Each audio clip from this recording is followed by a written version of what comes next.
السلام عليكم ورحمة الله وبركاته. الحمد لله رب العالمين والعاقبة للمتقين والصلاة والسلام على أشرف الأنبياء والمرسلين نبينا محمد وعلى آله وصحبه أجمعين ومن تبعهم بإحسان إلى يوم الدين. أما بعد، فقال الله عز وجل: أعوذ بالله من الشيطان الرجيم. للفقراء الذين أحصروا في سبيل الله لا يستطيعون ضربا في الأرض يحسبهم الجاهل أغنياء من التعفف تعرفهم بسيماهم لا يسألون الناس إلحافا وما تنفقوا من خير فإن الله به عليم. سورة البقرہ کی آیت نمبر 273 ابھی آپ کے سامنے تلاوت کی گئی ہے۔ اللہ تبارک و تعالیٰ فرماتا ہے: للفقراء الذين احصروا في سبيل الله لا يستطيعون ضربا في الارض يحسبهم الجاهل اغنياء من التعفف۔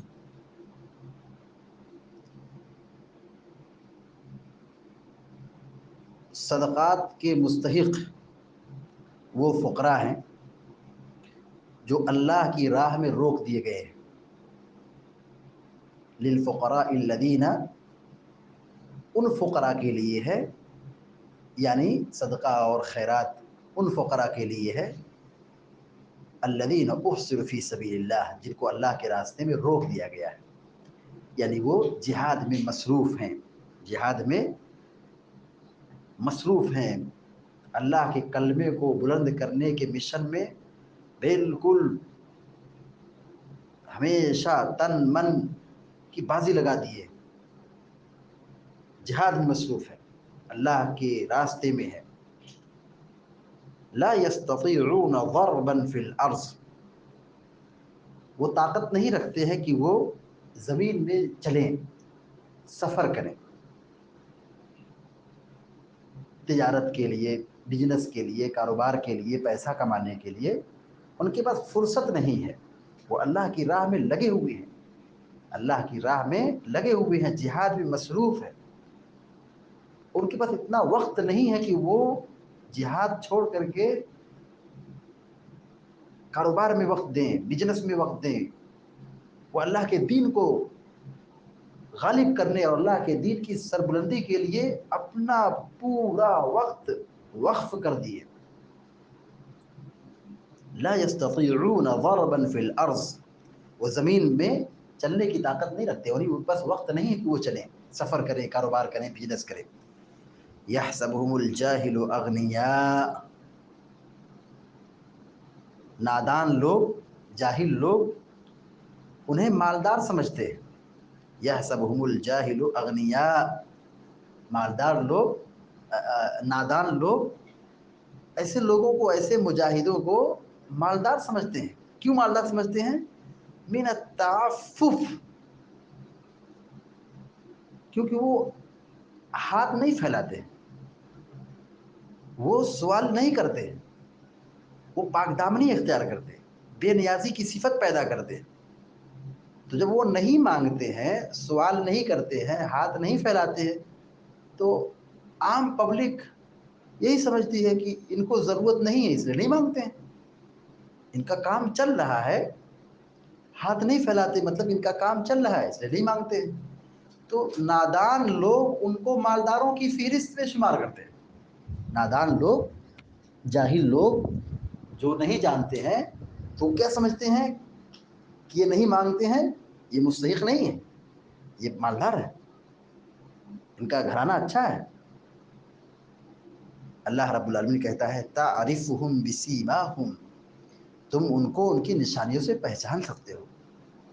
یعنی جو جاہل ہے، نادان تو نہیں جانتے، جو نادان، بیوقوف، جاہل ہے وہ نہیں جانتے ہیں، لیکن جو سمجھدار ہیں، جو چہرے کو دیکھ کر کے، پوشاک کو دیکھ کر کے، حلیہ دیکھ کر کے، چپل دیکھ کر کے، ان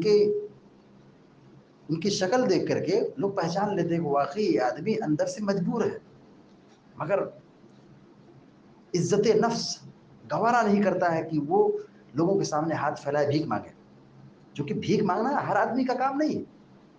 وہ آدمی ہاتھ پھیلا دیتا ہے جسے عادت ہے. لیکن بہت سارے لوگ سماج میں ایسے ہیں جو مستحق ہیں کہ وہ مانگیں، بھیک مانگیں، لیکن وہ اپنی عزت کا خیال رکھتے ہیں، پاک دامنی اختیار کرتے ہیں، ہاتھ نہیں پھیلاتے. لیکن وہ جو ہاتھ نہیں پھیلاتے ہیں ان کو ان کے لباس سے پہچان لیا جاتا ہے، ان کے چہرے سے پہچان لیا جاتا ہے، ان کی شکل سے پہچان لیا جاتا ہے.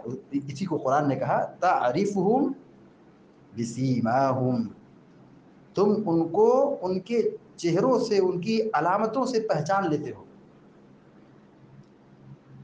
لا يسألون الناس الحافا، لا يسألون الناس الحافا، وہ چمٹ کر سوال نہیں کرتے، گڑ گڑا کر نہیں مانگتے، آنسو بہا کے نہیں مانگتے. جیسے بھکاری لوگ دیکھیے جب وہ مانگتے ہیں تو ان کا چہرہ بگڑ جاتا ہے، چمٹ کر کے مانگتے ہیں، مانگتے رہتے ہیں، مانگتے رہتے ہیں، مانگتے رہتے ہیں جب تک ان کو کچھ ملے گا تب جائیں گے نہیں. تو یہ جو فقیر ہیں، جو مستحق ہیں، وہ مانگتے نہیں ہیں، لیکن جہاد کی وجہ سے وہ غریب ہو رہے ہیں، ان کا خرچہ نہیں چل رہا ہے، ان کے گھر کا راشن کا انتظام نہیں ہو پا رہا ہے. تم ان کی غربت کو، ان کی محتاجگی کو ان کی علامتوں سے پہچان سکتے ہو، لیکن وہ ہاتھ نہیں پھیلاتے ہیں. وَلَا لَا يَسْأَلُونَ النَّاسَ إِلْحَافًا، وہ لوگوں سے چمٹ کر سوال نہیں کرتے ہیں. وَمَا تُنْفِقُوا مِنْ خَيْرٍ فَإِنَّ اللَّهَ بِهِ عَلِيمٌ، تم جو کچھ بھی خرچ کرو گے، کم ہو زیادہ ہو، چھوٹا ہو بڑا ہو، تم کچھ بھی خرچ کرو گے اللہ کی راہ میں، غریب مسکین پر خرچ کرو گے تو اللہ تعالیٰ اسے دیکھ رہا ہے. فَإِنَّ اللَّهَ بِهِ عَلِيمٌ، اللہ تعالیٰ اسے دیکھ رہا ہے، اللہ تعالیٰ جاننے والا ہے. اس آیت کی تفسیر میں شیخ سعدی رحمۃ اللہ علیہ لکھتے ہیں کہ یہاں پر اللہ رب العالمین نے خرچ کرنے کا تذکرہ فرمایا، پھر اس کے بعد خرچ، یعنی خرچ پر ابھارا اللہ تعالیٰ نے، خرچ کا حکم دیا ہے. خرچ کے حکم کے بعد اللہ تعالیٰ نے یہ ذکر فرمایا کہاں پہ خرچ کرنا ہے، کون مستحق ہے، کن کو دینا ہے. ایک حکم ہے کہ خرچ کرو، دوسرا یہاں پہ اللہ تعالیٰ نے تذکرہ فرمایا ہے کہ ان لوگوں پر خرچ کرو جو مستحق ہیں. تو بھائی کون مستحق ہیں؟ جی ہاں، مستحق کون ہے؟ پہلی صفت کیا بیان فرمائی؟ کہا وہ فقیر ہیں، محتاج ہیں. دوسری صفت یہ بیان فرمائی کہ وہ اللہ کے راستے میں روک دیے گئے، جہاد میں لگے ہوئے ہیں، دین کا علم سیکھنے میں مصروف ہیں. اکثر اہل علم نے یہی کہا ہے کہ یہاں اصحاب صفہ مراد ہے، یعنی صفہ میں جو تعلیم حاصل کرتے تھے وہ دن و رات، صبح و شام اسی مشن میں لگے ہوئے تھے، دینی محاذ کو سنبھالے ہوئے تھے، دین کا علم حاصل کر رہے تھے، احادیث کا علم حاصل کر رہے تھے، قرآن یاد کر رہے تھے، حدیث یاد کر رہے تھے. تو اللہ کے راستے میں ہے. دو مطلب ہے، یعنی وہ جو جہاد میں ہے وہ، اور دوسرا جو مسجد میں دین کا علم حاصل کر رہے ہیں. تو یہ اسی طلب میں اللہ کی راہ میں ڈٹے ہوئے ہیں، ان کے پاس وقت نہیں کو جا کے بازاروں میں کاروبار کریں. تو دوسری صفت یہ بیان کی گئی کہ وہ اللہ کے راستے میں ہے. اور تیسری صفت یہ بیان کی کہ وہ کمانے سے عاجز ہے، یعنی ان کے پاس وقت نہیں ہے کہ وہ روزی تلاش کریں. وہ چاہتے تو جا سکتے ہیں، کاروبار کر سکتے ہیں، مالدار ہو سکتے ہیں، پیسہ کما سکتے ہیں، لیکن ان کے پاس وقت نہیں. کہاں پہ لگے ہیں؟ وہ اللہ کے راستے میں. اور چوتھی صفت یہ بیان کی، کہا کہ نادان لوگ ان کو مالدار سمجھتے ہیں. مالدار جاہل لوگ، نادان لوگ ان کو مالدار سمجھتے ہیں کیونکہ وہ سوال نہیں کرتے ہیں، وہ صبر کرتے ہیں، پاک دامنی اختیار کرتے ہیں.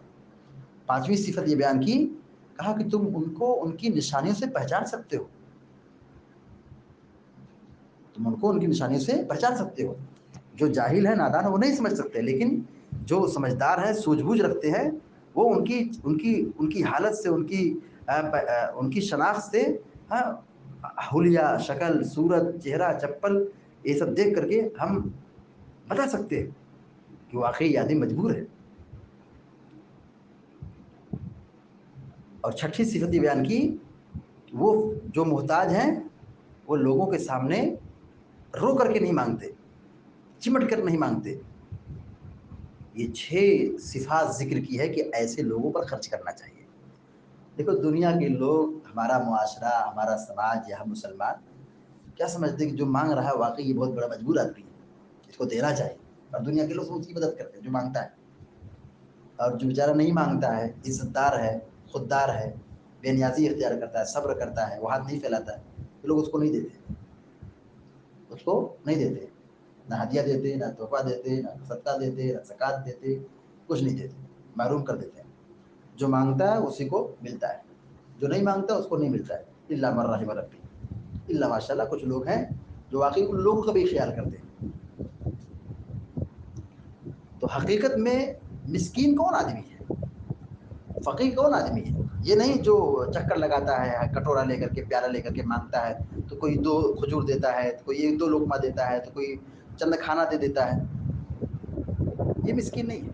مسکین تو وہ ہے, اللہ کے نبی علیہ السلام نے فرمایا ولکن المسکین الذی لا یجد غنی یغنیہ. مسکین وہ ہے جس کے پاس اتنا مال نہیں کہ وہ اپنے گھر کے اخراجات کو سنبھال سکے, اس کی ضرورت پوری نہیں ہو رہی ہے, وہ محتاج ہے, ضرورت مند ہے. اور نہ لوگ اس کو سمجھتے ہیں کہ یہ ضرورت مند ہے کہ لوگ صدقہ کریں, اور نہ وہ لوگوں کے سامنے ہاتھ پھیلاتا ہے. تو جو لوگوں کے سامنے ہاتھ نہیں پھیلاتا ہے, ہم گہری نگاہ سے دیکھیں, مسجد میں آتا ہے, اس کا چپل دیکھیں, اس کا کپڑا دیکھیں, اس کا چہرہ دیکھیں, آدمی کے دل کے اندر کیا تکلیف ہے. آدمی لاکھ چھپائے, چہرہ اس کی گواہی دیتا ہے. اسی لیے کہا ہے دل یہ کیا ہے, کیا کہا گیا ہے, اہل علم کیا کہتے ہیں, الوجہ ترجمان القلب, چہرہ یہ دل کا ترجمان ہے. دل میں کیا تنگی ہے, تکلیف ہے, پرابلم ہے, چہرہ اس کی گواہی دیتا ہے. تو ہم چہروں سے پہچانیں کہ واقعی کیا اس کی مجبوری ہے. ہم سماج میں رہتے ہیں, دیکھتے ہیں کہ کیا کس کی آمدنی ہے, کیا اس کے اخراجات ہیں, اس کا کیا انکم ہے. ہم تجزیہ کریں. جو واقعی نہیں مانگتے ہیں, جو سفید پوشاک والے ہیں, ہاں جو نہیں مانگتے ہیں, تو ہم ان کا خصوصی خیال رکھیں, ہمیشہ ان کی قدر کریں. یہ واقعی یہ سماج کے لیے خیر و برکت کا باعث ہے کہ ہم اگر خرچ کریں گے, ان کا خیال رکھیں گے, ان کی مدد کریں گے, تو یہ ہمارے مال میں برکت ہوگی. اللہ تعالیٰ نے آخر میں کیا کہا, وَمَا تُنْفِقُوا مِنْ خَيْرٍ فَإِنَّ اللَّهَ بِهِ عَلِيمٌ. تم جو کچھ بھی خرچ کرو گے اللہ تعالیٰ دیکھ رہا ہے, خرچ کرو گے اللہ دیکھ رہا ہے, یعنی تمہارے عمل کا بدلہ ملے گا, کبھی ضائع نہیں ہوگا. إِنَّ اللَّهَ لَا يُضِيعُ أَجْرَ الْمُحْسِنِينَ. اللہ تعالیٰ احسان کرنے والوں کو اجر کو ضائع نہیں کرتا ہے, برباد نہیں کرتا ہے, بلکہ وہ جو خرچ کر رہے ہیں, اللہ کی راہ میں خرچ کر رہے ہیں, ہاں نیک راستے میں خرچ کر رہے ہیں, غریب و مسکینوں پر خرچ کر رہے ہیں, تو ان کا عمل ان کو ان کے عمل کا بدلہ ملے گا. اللہ تعالیٰ دیکھ رہا ہے. جو اللہ کے راستے میں ہے, جہاد میں ہے, اور ان کو وقت نہیں ہے کہ وہ دوسرا کاروبار کر سکے, تو مسلمانوں کی ذمہ داری ہے, حکمرانوں کی ذمہ داری ہے کہ ایسے لوگوں کا مالی سپورٹ کریں, ان کو وظیفہ جاری کرے, ان کے اخراجات کو برداشت کرے. اسی طریقے سے جو دینی محاذ پر ہیں, دینی محاذ پر مورچہ سنبھالے ہوئے ہیں, مسجد میں ہے, مدارس میں ہیں, مکاتب میں ہیں, فتویٰ کمیٹی میں ہے, یا اور جو دینی سرگرمیاں ہیں جہاں لوگ اپنی اپنی ذمہ داری اور اپنی اپنی خدمات انجام دے رہے ہیں, تو ان کا بھرپور سپورٹ کرنا چاہیے. حکومتوں کی بھی ذمہ داری ہے کہ ایسے لوگوں کا سپورٹ کرے. اور اگر اسلامی حکومت نہیں ہے, تو جو ذمہ دار ہیں مسلمانوں میں, اور جو جمعیات ہیں, یا جو گاؤں کے سرپنچ ہیں, یا گاؤں کے ذمہ دار ہیں, بڑے بڑے لوگ ہیں, ایسے لوگوں کی ذمہ داری بنتی ہے کہ ایسے لوگوں کا خاص خیال رکھیں. اگر ان پر مدد نہیں کی گئی تو ظاہر ہے کہ یہ خوش دلی سے اور بالکل اطمینان سے کام نہیں کر سکتے. عبداللہ بن مبارک رحمہ اللہ وہ کہتے ہیں کہ اگر علماء نہ ہوتے, طلباء نہ ہوتے, دین سیکھنے سکھانے والے نہ ہوتے, تو میں تجارت نہیں کرتا. میں تجارت کرتا ہوں, کماتا اسی لیے ہوں تاکہ ان پر خرچ کروں. یہ خوشحال رہیں گے اور اچھے سے اپنی ذمہ داری کو فراغت کے ساتھ ان تمام جھمیلوں اور ٹینشن سے آزاد ہو کر کے کام کریں گے, تو کیا ہوگا, اچھا کام کریں گے. لیکن اگر وہ پریشان ہوں گے, آئلی تنگی کے شکار ہوں گے, معاشی بحران کے شکار ہوں گے, گھر کے مسائل سے دوچار ہوں گے, آلو نہیں ہے تو پیاز نہیں ہے, تو بچے کی دوا نہیں ہے, دودھ نہیں ہے, کپڑا نہیں ہے, خوراک نہیں ہے, تیل نہیں ہے, دھنیا نہیں ہے, تو اس میں جب وہ مسائل میں جوجھ جائیں گے, پریشان ہو جائیں گے, تو پھر وہ دین کا کام کیسے کریں گے. تو لہذا عمرہ کی ذمہ داری ہے, حکومتوں کی ذمہ داری ہے, جمعیتوں کی ذمہ داری ہے, اور مالداروں کی ذمہ داری ہے کہ وہ ایسے لوگوں کا خاص خیال رکھیں. اللہ تعالیٰ سے دعا ہے کہ اللہ تعالیٰ ہم سب کو, آپ سب کو نیک عمل کی توفیق عطا فرمائے. آمین یا رب العالمین. وصلی اللہ علی نبینا محمد وسلم تسلیما کثیرا.